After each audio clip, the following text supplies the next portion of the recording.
spinning out of control and getting crazier and crazier. But to me, I think the real story of the 21st century in America, how we went from the Clinton 90s to where we are today, in such a good place as a country. I mean, there were lots of problems, but we weren't on a national suicide like we are now. But to me, the real story is that the center became the radicals, and then there was nothing to glue the radicals back together. They lost any leg to stand on to be like, okay, that's a little bit too radical. That's a little bit too radical. Come back in the middle. So, which was basically the message of CNN through the entire Trump years. Was like, look. We don't want to go crazy socialist, and we definitely don't want to go crazy nationalist right wing. Let's just meet in the middle with Hillary Clinton and Lindsey Graham and the adults, in the room who have destroyed the entire country. Yeah. And I look at it like this, right? Like, let's say, hypothetically, let's say we lived in a society that you, Joe Rogan, would consider a pretty decent society. Like, I'd say what you want, I don't even know exactly what that would be, but what you would be like, oh, this is a pretty normal society. We don't fight stupid wars. We're not all at each other's throats. There's good health care, good education. Like, it's a reasonably what Joe Rogan wants society. And so now you're the centrist who supports the status quo because you like the country, you like what the government's doing, you think this is all good. And then some radicals came to you and made proposals. Like, this is what I think we should do instead of this society that you have. And let's say one was the most radical left-winger that you know today, and one was the most radical right-winger that you know today, saying all of their crazy shit.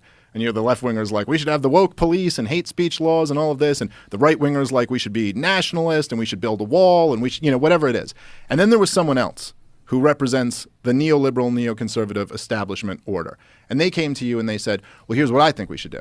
I think we should attack 7 countries in the Middle East and slaughter millions of innocent people. I think we should spend ourselves $20 trillion into debt that will pass on to our children. I think we should build up a huge prison industrial complex and put people in there for nonviolent, victimless crimes. I think we should tax people and then bail out big banks and big corporations with the money.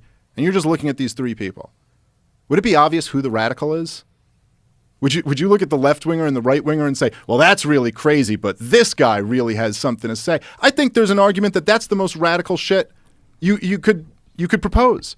So now those guys became the extremists, and now they have no leg to stand on to tell a radical leftist or a radical right-winger, well, you're being a little bit too radical.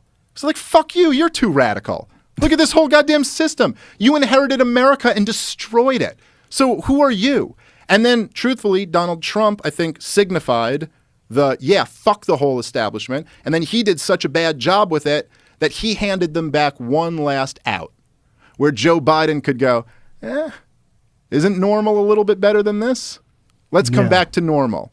But the problem is that normal is all of that extremist radical shit that destroyed the country. So that's where we are now. Isn't that crazy? Like, I saw so many people on Twitter saying it's so wonderful to have normalcy restored at the White House. It's like, he's going to bed at night at a normal time, and he's probably being loving to his wife, and you're like, okay, yeah. But what are we doing as a country overseas? Like, what is happening with the country?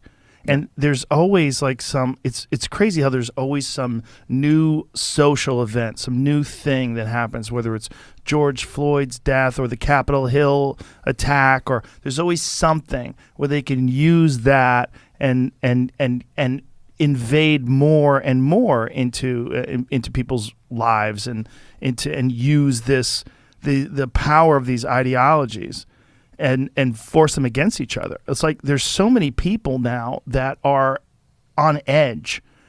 And like after the Capitol Hill attack, like rightly so, like Jesus Christ, the fact that we got that close to these fucking maniacs literally almost killing representatives. Yeah.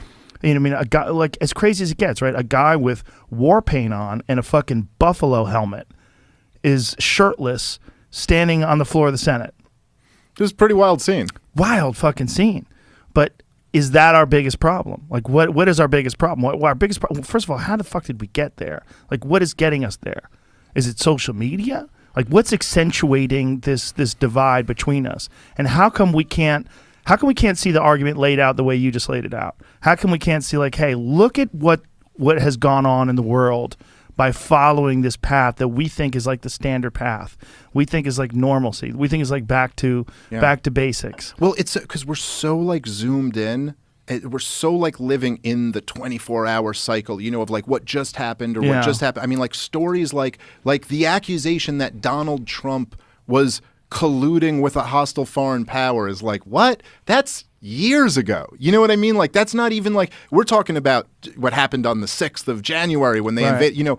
But if you just zoom out a little bit more, and you're like, okay, but what really happened here? And why were the right-wingers willing to go with Donald Trump? And why are they willing to storm the Capitol? Right. And even if it's just a few hundred storming, the rest of them at least protesting, and tens of millions was legitimate at all. And why do they have such little faith in all of these institutions? And I think, again, you could zoom back very far, but just keeping it in the last 20 years, it's like, well, look at everything. Yeah. Look at what everything was. They fought all of these wars that everyone knows are bullshit. They've robbed the American people and just given all the money to huge corporations, the big banks. We have just incredible levels of corruption. I mean, just like baked into the cake now, where we have the society where there's like crazy low interest rates and crazy high government spending. So all of the new wealth, I mean, Bernie Sanders nails it when he talks about this, although I don't think he looks at those as the reasons. But it's like all of the new wealth coming in disproportionately goes to the top. The whole system is completely skewed toward the already powerful because you have low interest rates. So now you have a whole speculating economy where everyone's got to get in investments and stocks and bonds and try to make money that way. And so, of course, the Wall Street speculators make crazy profits. And then if they fail, they get bailed out. And you have record high government spending. So the politically connected are getting all of this fucking money. So regular people are just more and more starting to realize like, hey, this whole system is bullshit. And fuck it, I don't believe it anymore. And I think it bubbled over to a point on both sides, on the left and the right. But then there's like, okay, well, I understand what you're saying, and you're making a lot of sense. But what's the solution? Like, how do we stop something like the Capitol Hill riot from ever happening again? How do we, well, here's another one. How do you clean up the police? Like, how do you fix this thing?